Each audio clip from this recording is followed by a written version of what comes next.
Hello，各位好，我是修理人 Lab 修诊所的阿修，欢迎来到我的频道。我们今天来聊一个我想很多人都曾经想过的问题：为什么我们常常投入了大量的金钱跟善意，想要去帮助一些贫困地区，结果却总是失败，甚至有时候还让情况变得更糟？今天我们要来拆解一个我认为足以颠覆你世界观的概念。这个概念来自芝加哥大学一位非常有名的教授詹姆斯·罗宾森的一场演讲，主题就叫缘木求鱼。这不只跟经济发展有关，它更直接挑战了我们每个人解决问题的根本思维方式。对，我们常常看到，不管是国际援助计划，还是各种社会改革，那个利益都非常好，但最后的成果却差强人意，甚至还有反效果。这到底是为什么？今天我们要探讨的观点是，很多时候问题的根源其实不是出在怎么做，不是执行力不够，而是我们脑中那张世界地图可能一开始就画错了。这个根深蒂固但可能早就过时的思考地图，也就是我们常说的心智模型，正不知不觉地引导我们走向一个错误的目的地。所以今天我们会跟着罗宾森教授的思路来趟思维重塑之旅。我们会先拆解传统经济学框架的傲慢与偏见，接着潜入那些常常被忽略的更复杂的社会因素，最后你将会得到一个全新的分析工具，让你能够更贴近真实世界，做出更好的判断。准备好了吗？这趟旅程可能会彻底颠覆你思考问题的方式哦。好，首先我们来解释一下为什么标题要叫做缘木求鱼。这个成语是来自哲学家孟子，他的意思就是在树上找鱼。这比喻什么？就是你用错了方法去做一件根本不可能成功的事情。这其实就是对过去几十年来主流发展经济学的一种非常直接的批判。它暗示着我们过去可能一直都在用错误的方法去解决贫穷和发展的这些大难题。好，我们直接切入核心。过去经济学家到底是怎么看待一个国家的发展问题的呢？他们建立了一个听起来很厉害的叫做古典决定因素框架。你要知道，这个模型在过去几十年几乎主导了所有国际组织的政策建议。这个框架它有2个维度。第一个维度叫做纵向决定因素，听起来很学术，对吧？但其实超简单的啦。它的意思就是有些特质我们可以很明确地分出好跟坏，有高下之分。比方说，一个国家有稳定的财产权，那绝对比财产权不稳定要来得好嘛，因为这样大家才敢投资，对吧？这就好像说，一个健康的身体绝对比一个生病的身体要好。这种可以被纵向排序、分出优劣的特质，就是纵向决定因素。好，那第2个维度叫做可操纵决定因素。顾名思义，就是我们相信这个特质是我们可以透过外部的干预去动手改变的。罗宾森教授举了一个很经典的例子，健康。比如说，一个人的健康状况不好，可能是因为肚子里有寄生虫。那好办我们就给他吃驱虫药，健康状况就能改善了。你看，这就是一个我们认为可以被外力操纵的因素。当我们把这2个维度，也就是可不可以分好坏跟可不可以动手改交叉起来，就会得到一个2×2的4宫格。重点来了，过去几十年，传统的发展经济学家几乎把所有的精力都投注在左上角这个格子里面。他们就像是只愿意处理那些看得出好坏，而且又好像很好修理的问题，比方说改善健康、普及教育、提高储蓄率、建立财产权等等。他们的世界观基本上就被困在这个小小的方框里。但问题是，真实世界真的只有这么简单吗？当然是否定的。现实世界远比那个干净的矩阵要复杂混乱得多。近年来有越来越多的学者意识到，其实有很多那种难以量化、盘根错节的非古典因素，才是在背后真正驱动整个社会运转的巨大力量。我们来看第一个例子，信任。有研究就发现，一个国家人民之间的普遍信任度跟这个国家的人均收入有非常高的正相关。你看北欧那些国家，社会信任度很高，经济也很发达。反过来看，很多非洲国家的普遍信任度就极低。信任度高低很显然是一个可以分出优劣的纵向因素。但问题来了，我们要怎么操纵它？信任感这东西，你要怎么建立？这显然不像发几颗驱虫药那么简单，对吧？我们再来看一个更深层的例子，亲属制度。有一派理论认为，西欧之所以能率先发展出现代资本主义，其中一个非常关键的因素，竟然是天主教会禁止了表亲通婚。这听起来很扯，但你想想，这项禁令，它意外地打断了那种以血缘为核心的庞大的大家族网络，反而催生出更独立、更核心的小家庭单位。那反观世界上许多发展比较慢的地方，往往还保留着非常复杂的亲属体系。这个因素影响可能极其深远，但在古典经济学那个干净的视野里，它根本就不存在。第三个例子，国家认同。拥有一个强烈的国家认同，对于要推动全国性的大型发展计划，或是凝聚社会共识，可能都非常重要。但国家认同这个东西，它就不是纵向的。我们不能说台湾人的认同就比英国人的认同更好或更坏，对吧？这没有意义。重要的不是哪一种认同，而是有没有一个共同的认同。所以它是一个横向的因素。那它可不可以被操纵呢？或许可以，但超级困难。有历史学家就研究过，像是法国的国家认同，其实在19世纪透过建立全国统一的教育体系、统一的课程，才慢慢建立起来的。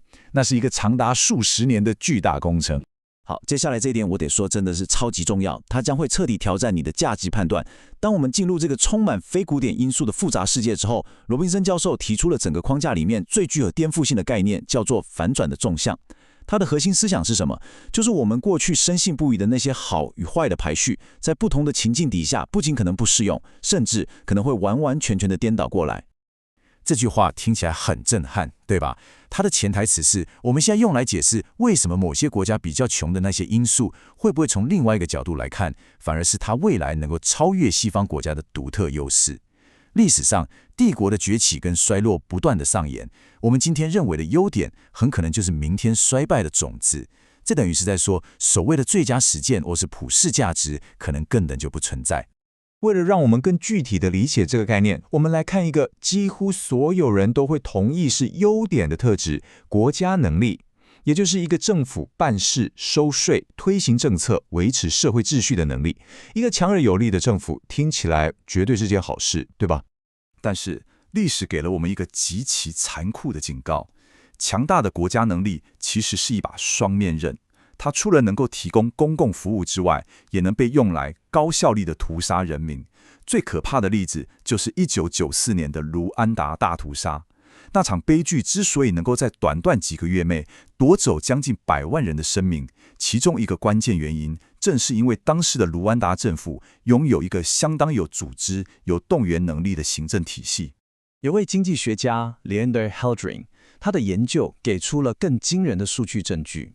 他发现，在卢安达大屠杀期间，那些在历史上国家治理能力越强的地区，杀戮的效率也越高，两者的相关性极强。但吊诡的是什么？在大屠杀之前跟大屠杀之后的和平时期，同样是这些国家能力强的地方，犯罪率反而还比较低。这就完美地展示了这个概念的核心：国家能力这个特质本身没有绝对的好坏。它的后果完全取决于掌握权力的人想要用它来做好事还是做坏事。好，既然我们理解了世界的复杂性，也理解了价值可能反转，那在实际行动上，我们到底该怎么办？在这里，我们要介绍另一位发展经济学家赫徐曼，他提出的2个非常实用的概念。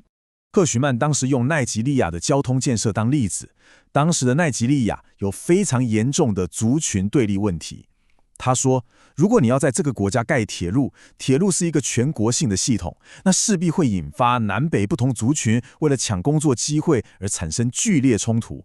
所以，这个专案要成功，就得先改变族群对立这个社会特质，这就是特质创造型的专案，难度根本是地狱级的。但如果你是发展公路货运呢？那北边的人可以成立自己的货运公司，南边的人也可以有自己的，大家在同一条路上跑，互不干涉。你看，这就是特质顺应，他聪明地让过了那个最棘手的社会问题。我们来看一个更现代的例子，在孟加拉的一个罗兴亚难民营，有一群研究人员进行了一项实验。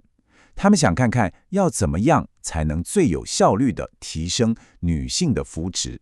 而那个环境是一个非常典型的父权社会。结果出来完全违反我们的直觉。